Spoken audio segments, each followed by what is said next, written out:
Kkooti enkulu etuula mu lujjudde Eggaba ewulira omusango gw'obutemu oguvunaanibwa Christopher Okello Onyum agambibwa okutirimbula amabujje Eggaba ku ntandikwa y'omwezi guno olwaleero ewulidde obujulizi bw'omusirikale wa poliisi ng'ono ye mujulizi 13 mu musango guno AIP Odongo Emmanuel omukugu mu kwekebejja obutambi obwa kamera z'oku nguudo. Ono ye yakola alipoota yonna ku ntambula ya Christopher Okello Onyum okutuuka ku kifo kya Eggaba Early Childhood Development Center gy'agambibwa okutirimbulira abaana abana. Ye motoka ng'etuuse Nsambya ku sharing. And that is the vehicle at Arena Mall.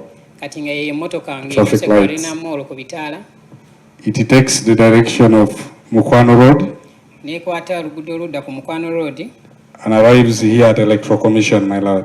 Awo ng'etuuse ku Electoral Commission. From Electoral Commission, Shell Ginger Road is right here, my lord. Alipoota eno gye yakola eriko ebifaananyi byonna ebyava ku kamera okuva mu bitundu eby'enjawulo nga yagikola oluvannyuma lw'okusabibwa Mukama Moses Talemwa akulira ekitongole ekya CID mu Kampala n'emiriraano era ng'eneraze entambula zonna ze yakolanga ennaku z'omwezi lumu omwezi ogwa Apuli ettemu limale libeewe. Lord, it comes to Kisugu Kabalagala Junction. Ekibuli n'etuuka ku junction ya Kisugu Kabalagala. That is the motor vehicle, my lord. Ngira ye motoka okuli akasale. There it's now heading towards Kabalagala Junction. Yali egenda mu bitundu by'e Kabalagala ku junction. From Kabalagala Junction, I again see it at Heritage Junction. Odongo annyonnyodde kkooti nga kamera bwe zaakwata Okello ng'avuga emmotoka ekika kya RAV4 ng'eyita mu bitundu eby'enjawulo era nga kiragiddwa nga yagisimba mu kifo kya Renewal Sacco era nga yasooka kugyekebejja bulungi okakasa ng'ali nsibe n'oluvannyuma amala agende mu kifo kya Eggaba Early Childhood Development Center gye yamala eddakiika 12. That is that junction as you're coming towards the scene, my lord. Kamera endala eyamukwata eri yali ya Eggaba Trading Center. The direction is facing is the direction of the scene, my lord.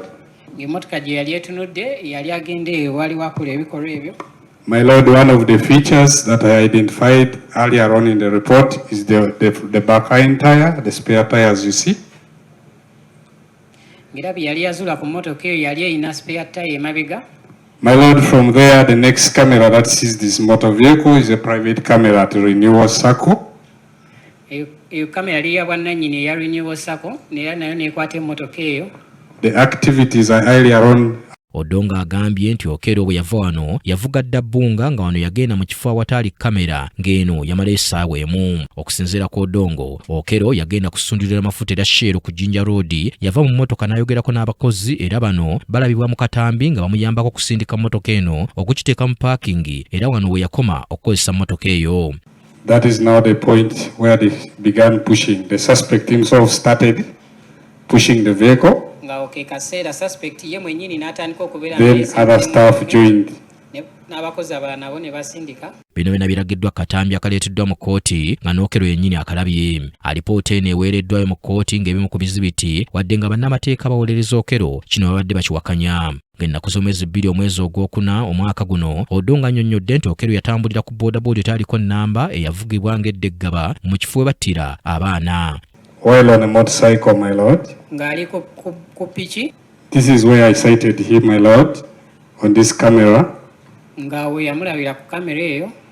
After identifying the dressing code.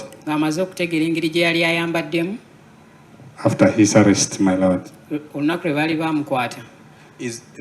Is it zoomable? Ategeezza nti wano yasobola okumutegeerera ku nnyambala akasawo ke yali aweese ku mugongo ne gaalubindi ze yali ayambadde nga byinene yasangibwa nabyo nti bwe yali akwatiddwa. Munnamateeka w'Okello Sarah Aweri wano abuuzizza omujulizi ono obanga yasobola okutegeera nti omutwe gwe gwali gukola bulungi n'agamba nti okusinziira ku ngeri gye yali avuga mu mmotoka yali ategeera bulungi ng'agoberera bulungi n'amateeka g'oku nguudo. Kkooti egenze mu maaso n'okuwulira omujulizi ow'e14 Detective AIP Mutaka Jim akolera ku poliisi y'e Kabalagala ng'ono ye yeekebejja ekifo ewaddizibwa omusango okukuba ebifaananyi n'okukuŋŋaanya obujulizi bwonna. Annyonnyodde nti yatuuka mu kifo kino n'asanga ekibinja ky'abantu abaali abakaawu nga baagala okukuba Okello mu kiseera ekyo yali akwekeddwa mu kayumba ka sikaali. Ono ategeeza kkooti ku bizibiti bye yasanga mu kifo n'abikuba ebifaananyi okwali omulambo gwa Ryan Odeke akamba akaali kasuuliddwa wabweru w'ekikomera nga kuliko omusaayi, obwambo bulala bubiri obwali mu bisabika byabwo, essimu bbiri eza smartphone n'ebirala. Mu nsawo gye yali aweeka ku mugongo era kiragiddwa nga mwasangibwamu empeke ez'eddagala ery'ebika eby'enjawulo ssaako obwambo obulongosa 15 n'ebirala. Yembega wa poliisi Kabalagala Detective IP Esrait James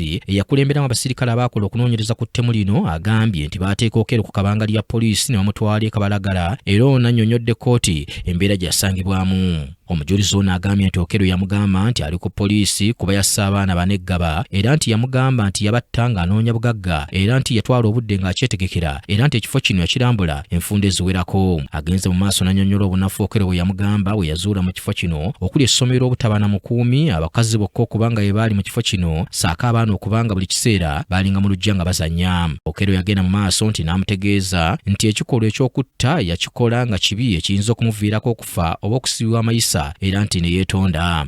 Agamba nti bwe yalaba ekibinja ky'abantu nga kijja okumulumba yasobola okukuba ennamba ya poliisi 112 okumutaasa.